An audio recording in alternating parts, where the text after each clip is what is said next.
좋은 아침입니다. 우리 히브리서 이제 13장 1절에서 6절 말씀 보도록 하겠습니다.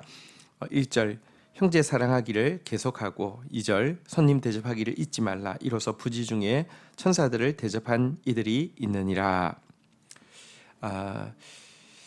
히브리서 기자는 히브리인 기독교인들에게 이제 마지막으로 생활에서 그리스도인답게 사는 것이 무엇인지를 이야기합니다. 먼저 강조하고 있는 것은 형제 사랑입니다. 사실 형제 사랑은 예수님께서 주신 새 계명이고 가장 큰 계명이고요. 초대교회 성도들에게서 나타나는 일상생활의 가장 큰 특징이었습니다. 초대교회 전도는 당신은 그리스도인들처럼 서로 사랑하는 사람을 본 적이 있습니까? 이것이 전도의 첫 일성일 정도로 그들은 형제 사랑에 정말 많은 비중을 두고 있었습니다. 당시 이제 박해가 굉장히 심해지고 있고 또 그로 인해서 형제 사랑이 식어갈 수 있는 상황에서도 히브리서 기자는 형제 사랑에 매진하라고 권면하고 있는 것입니다. 또 한 가지는요. 손님 대접하기를 잊지 말라는 것입니다. 사실 손님 대접은 성경을 자세히 보면 우리 생각보다 훨씬 더 신구약을 다 통틀어서 성도들에게 강조하고 있는 기본 의무임을 알 수 있고요. 특별히 목회서신에 보면 영적 지도자가 되려는 사람들이 가장 필수적으로 갖춰야 되는 모습이 손님 대접이다라고 이야기를 하고 있습니다. 다른 사람들을 자기 집을 열어서 환대할 수 있는 것은 영적 지도자의 가장 중요한 자질이다라고 이야기하고 있다는 것입니다. 특별히 당신은 핍박으로 인해서 선교를 위한 여행을 하는 사람들이 이제 숙식을 해결하기가 굉장히 어려웠는데요. 순회 전도자들에게 이와 같은 손님 대접은 굉장히 큰 힘이 되는 일이었습니다. 그래서 이렇게 이야기하면서 이것이 부지 중에 하나님의 천사를 대접하는 방법이 된다라고 강조하고 있습니다. 자, 이제 3절 한번 보도록 하겠습니다. 너희도 함께 갇힌 것 같이 갇힌 자를 생각하고 너희도 몸을 가졌은즉 학대받는 자를 생각하라. 자, 또 한 가지 강조하고 있는 것은 갇힌 자, 학대받는 자를 생각하고 돌아보라는 것입니다. 여러분 사실 당시 이제 신앙을 이유로 갇혀 있는 사람 또 학대받는 사람들 이들을 돕다가는 그들도 신자임이 발각나고 똑같은 대우를 받을 수 있는 위험한 일이었습니다. 하지만 히브리서 기자는 이야기합니다. 마치 너희가 갇혀 있고 너희가 학대받고 있는 것처럼 생각하고 성심성의껏 그들을 대하고 도우라고 이야기를 하고 있습니다. 여러분, 나는 아직 갇혀 있지 않습니다. 나는 다행히 학대받고 있지 않습니다. 근데요, 신약 교회의 비밀은 한 몸이라는 것입니다. 형제가 아프면 내가 아프게 돼 있고요. 형제가 기쁘면 내가 기쁘게 돼 있습니다. 사실은 우리는 남이 아니고 하나로 연결되어 있습니다. 이 때문에 마치 자기가 갇혀 있고 자기가 학대받고 있는 것처럼 생각하고 도우라고 권면하고 있는 것입니다. 이것이 바로 한몸 의식입니다. 자, 4절입니다. 모든 사람은 결혼을 귀히 여기고 침소를 더럽히지 않게 하라. 음행하는 자들과 간음하는 자들을 하나님이 심판하시리라. 또 강조하고 있는 것은 혼인을 귀히 여기고 또 침소를 더럽히지 말라는 가르침입니다. 이와 같은 성결한 관계를 통하여서 결혼을 값지게 하고 성적으로 타락하지 않도록 하라는 권면입니다. 오늘날 결혼이라는 제도 자체를 무가치한 것으로 여기거나 입에 담기 부끄러운 이렇게 부정한 행위들을 쉽게 말하고 또 행동으로 옮기는 경우들을 많이 볼 수 있습니다. 그러나 여러분 이 음행하는 자, 간음하는 자들 하나님 심판하실 것을 절대로 잊어서는 안 됩니다. 무절제한 성생활 음행이고요. 그리고 정상적인 부부관계를 파괴하는 행위를 간음이라고 하는데 이와 같은 일에 대한 하나님의 심판은 성경에 아주 정확하게 기록되어 있습니다.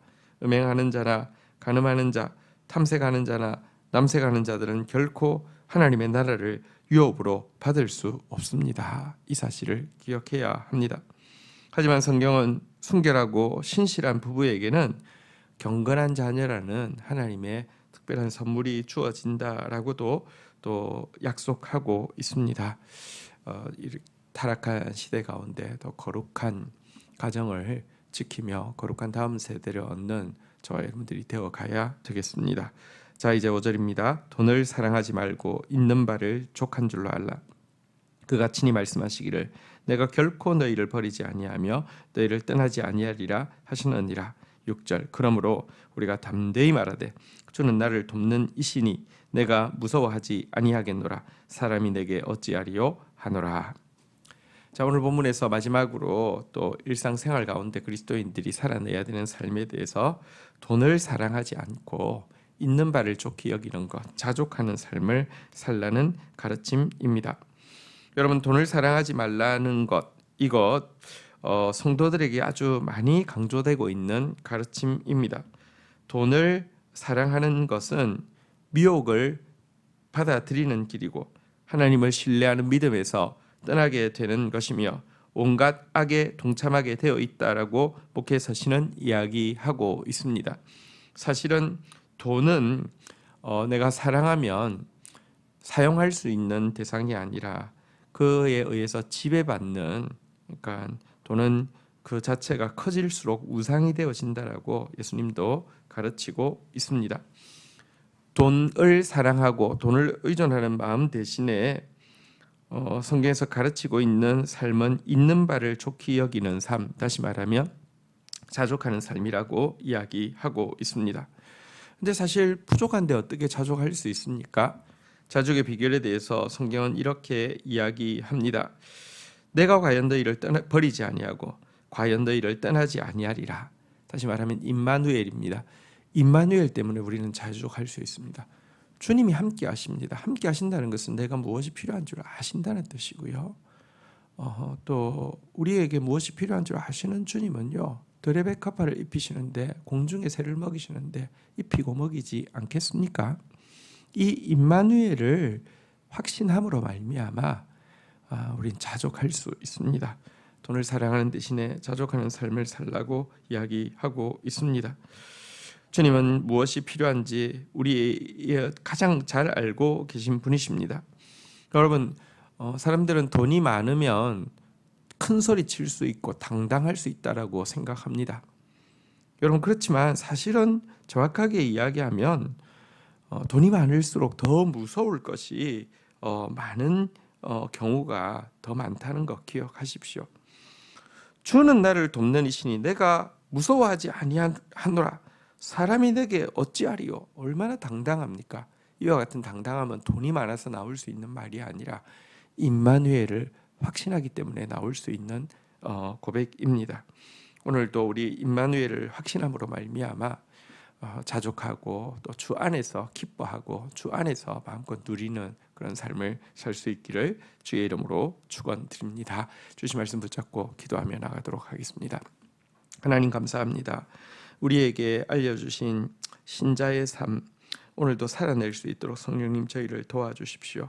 형제 사랑을 식지 않도록, 형제 사랑이 계속 불타오를 수 있도록 도와주십시오.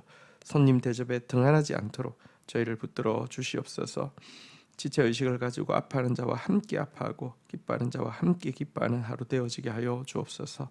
우리의 가정을 거룩히 지키며 우리의 가정을 통해서 거룩한 다음 세대가 나올 수 있는 그런 아름다운 가정, 아름다운 결혼을 성결한 삶을 살아낼 수 있도록 도와주시옵소서. 모두 돈의 종이 되어서 살아가고 돈을 사랑하고 살고 있는 이 시대 가운데 임마누엘로 확신하며 주 안에서 자족하는 그런 신자의 삶을 살아낼 수 있도록 우리를 인도하여 주옵소서. 예수 그리스도의 이름으로 기도 올립니다. 아멘.